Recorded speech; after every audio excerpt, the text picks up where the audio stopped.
اعوذ باللہ من الشیطان الرجیم بسم اللہ الرحمن الرحیم السلام علیکم۔ ہم پناہ مانگتے ہیں اللہ کے دھتکارے ہوئے شیطان سے۔ شروع اللہ کے نام کے ساتھ جو بہت مہربان نہایت رحم کرنے والا ہے۔ ہمارا آج کا اسماء الحسنی ہے الغفار۔ الغفار ان ناموں میں سے ہے جن کے معنی ہم بچپن سے واقف ہوتے ہیں۔ غفار یعنی معاف کرنے والا، لیکن کیا بس اتنا ہی معنی ہے اس کا؟ یہی تو خاص بات ہے عربی زبان کی۔ اس میں معافی کے لیے بھی کئی الفاظ استعمال ہوتے ہیں اور ہر لفظ کا معنی دوسرے سے مختلف ہے، کیونکہ ساری معافیاں ایک جیسی نہیں ہوتی۔ غفار کا لفظ نکلا ہے غفر یعنی غین پہ رے سے۔ غفر کہتے ہیں جگہ کو۔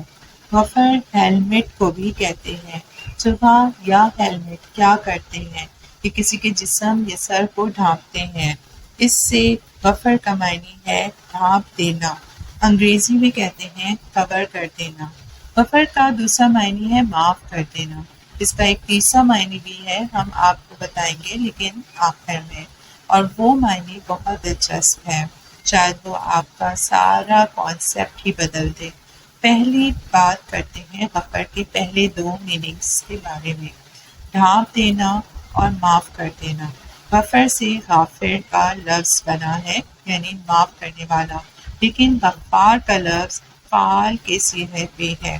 اگر آپ کو عربی گرامر سے واقفیت نہیں ہے تو بس اتنا جان لیں کہ فعال کے صیغے پہ اترنے والے الفاظ میں ایکسیجریشن یعنی مبالغہ پایا جاتا ہے، یعنی بہت بہت زیادہ ہونا۔ غفار، جبار، قہار، وہاب، فتح، یہ سب فعال کے صیغے میں آتے ہیں، یعنی اس ذات میں یہ خوبی بہت بہت پائی جاتی ہے، سب سے زیادہ بے انتہا۔ اللہ تعالیٰ الغفار ہے، وہ بہت بہت معاف کرنے والا ہے۔ وہ غافر بھی ہے لیکن وہ غفار بھی ہے۔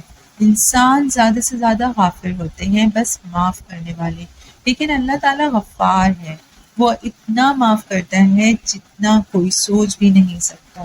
انسان تو اللہ تعالیٰ کی معافی کے قریب ہی نہیں جا سکتے۔ ہم ہر روز گناہ کرتے ہیں، کچھ گناہ جان بوجھ کے کرتے ہیں، کچھ بھول کے، کچھ لا علمی میں اور کچھ مجبوری میں۔ ہماری کچھ بری عادتیں ایسی ہوتی ہیں جو ہمیں مجبور کر دیتی ہیں گناہ کی طرف مائل ہونے میں، اور پھر ہم بار بار کسی ایک گناہ کو کر بیٹھتے ہیں۔ کیا کریں، نہیں چھوٹتی وہ ایک بری عادت۔ اگر آپ آج کے دن یہ اسماء الحسنی سن رہے ہیں تو کبھی امکان ہے کہ آپ سے کچھ ایسا ہوا ہوگا جو آپ کو ندامت اور فرسٹریشن کا شکار کر رہا ہوگا۔ وہی بری عادت دہرائی ہوگی، وہی گناہ پھر سے سرزد ہوا ہوگا جس کو چھوڑنے کی کوشش کئی مہینوں سے جاری ہے۔ ایک سائیکل ہے جو چلتا جا رہا ہے۔ ایسے میں آپ کو اگر اللہ تعالیٰ اپنا اتنا بابرکت نام پڑھوا رہا ہے یا سنوا رہا ہے تو کسی وجہ سے پڑھوا یا سنوا رہا ہے۔ اللہ کی باتیں یوں ہی نہیں پڑھ لی جاتی ہیں، سن لی جاتی ہیں، ان کا وقت ہوتا ہے، وجہ ہوتی ہے۔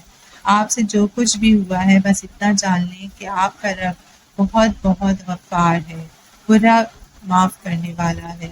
وہ انسانوں کی طرح بغض نہیں رکھتا، وہ جب معاف کرتا ہے تو سلیٹ صاف کر دیتا ہے۔ وہ ہر روز آپ کو ایک نیا موقع دیتا ہے۔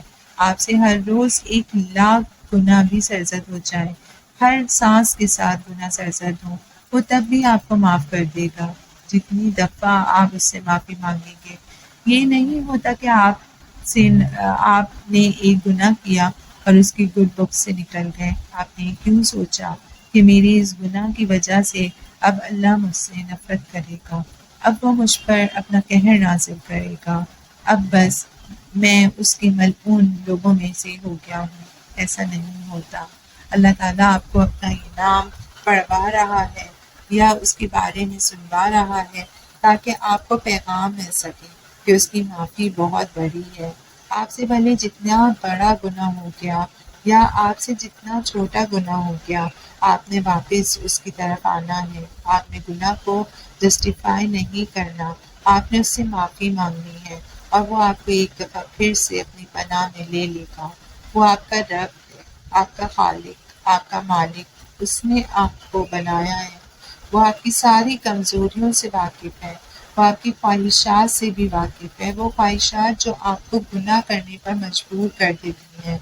جب تک آپ کا احساس گناہ رہے گا اور آپ معافی مانگتے رہیں گے اور آپ ہر روز اس گناہ کو چھوڑنے کی کوشش کریں گے، بھلے اس کوشش میں روز ناکام ہوں، لیکن کوشش ہر روز دوبارہ نئے سرے سے شروع کریں، تب تک وہ آپ کے معاف کرتے رہے گا تمام گناہ۔ غفر کا معنی ڈھانپنا بھی ہے، سو الغفار صرف وہ نہیں ہے جو آپ کو معاف کرتا ہے، بلکہ وہ ایسا معاف کرنے والا ہے جو آپ کے گناہ ڈھانپ دیتا ہے۔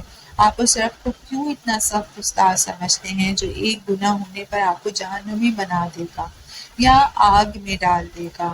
نہیں، اس کی رحمت تو بہت بڑی ہے۔ وہی تو ہے جو آپ کے گناہ ڈھانپے گا، وہی تو ہے جو بچپن سے اب تک آپ کے سارے راز رکھتا آیا ہے۔ آپ کی ذات سے سب سے سیاہ راز بھی آپ اس کے پاس محفوظ ہے۔ اس نے کئی دفعہ آپ کا پردہ رکھا۔ یاد کریں، کئی دفعہ ایسا ہوا کہ آپ تباہی کے دہانے پر تھے، لیکن اس نے آپ کو بچا لیا۔ اس نے کتنی دفعہ آپ کا پردہ کھلنے نہیں دیا، اس نے آپ کو ڈھانپ دیا۔ اس نے اپنی رحمت کی چادر سے آپ کے گناہوں پہ پردہ ڈال دیا۔ اگر ہمارے ارد گرد کے انسانوں کو معلوم ہو جائے کہ ہم کیا سوچتے ہیں یا ہمارے اندر کیسے کیسے خیالات آتے ہیں تو وہ ہمیں قتل کرتے ہیں، لیکن اللہ تعالیٰ تو ہر شے سے واقف ہے، پھر بھی وہ ہمارے سارے پردے قائم رکھتا ہے، وہ ہمارا بھرم دوسرے انسانوں پہ قائم رکھتا ہے، وہ ہمارے راز چھپا لیتا ہے، وہ ہماری رات کی سیاہی میں چھپ کے کیے گئے گناہوں کو سرعام نہیں کرتا۔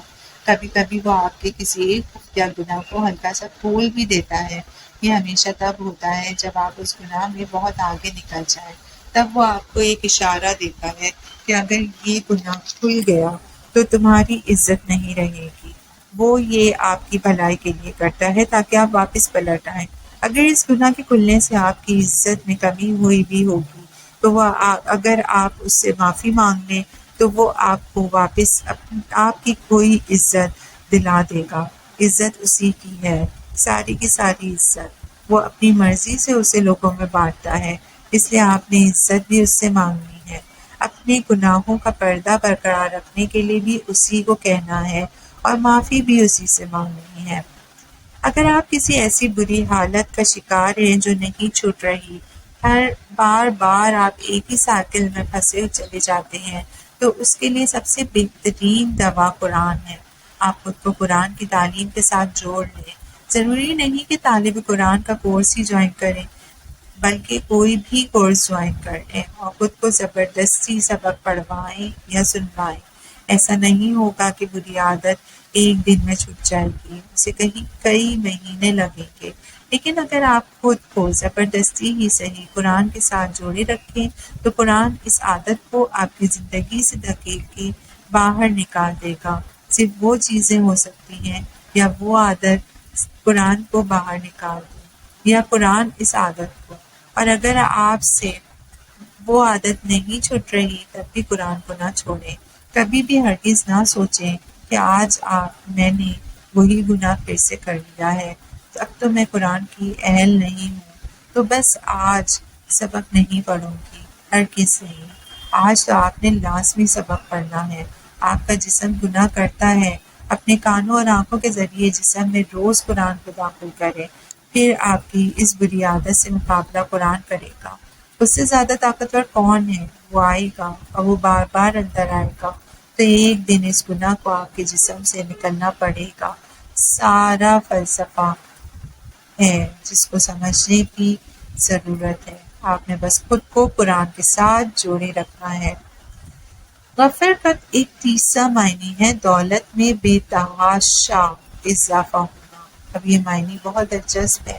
الغفار وہ ہے جو گناہوں کو ڈھانپ دیتا ہے اور آپ کو معاف کرتا ہے، لیکن کیا آپ جانتے ہیں کہ مغفرت کا کس شے سے بہت گہرا تعلق ہے؟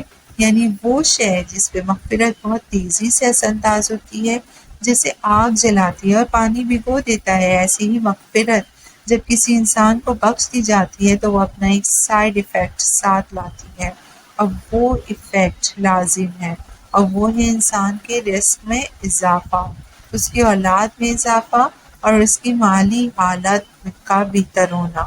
ایسا نہیں ہے کہ جو غریب ہیں وہ اپنے گناہ کی وجہ سے غریب ہیں، نہیں، بات کو سمجھنے کی کوشش کریں۔ مغفرت کے ساتھ اللہ تعالیٰ دنیا کی نعمتیں بھی عطا کرتا ہے۔ استغفار ایک ایسا کلمہ ہے جو انسان کو نہ صرف معافی دلاتا ہے بلکہ اس کی دولت، اس کی اولاد اور اس کی معاش میں برکت ڈالتا ہے۔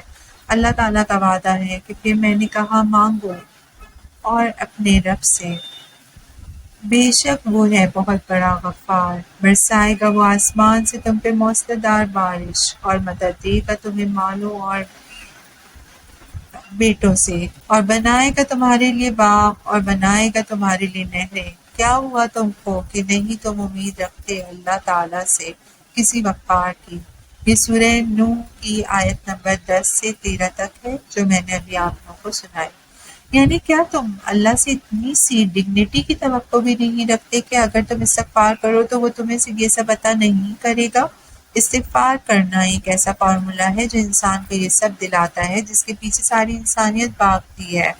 اگر آپ کو رزق کی تنگی ہے یا اولاد کا مسئلہ ہے یا آپ کو عمل چاہیے، قرآن میں بارش علم کے معنی میں بھی استعمال ہوتا ہے۔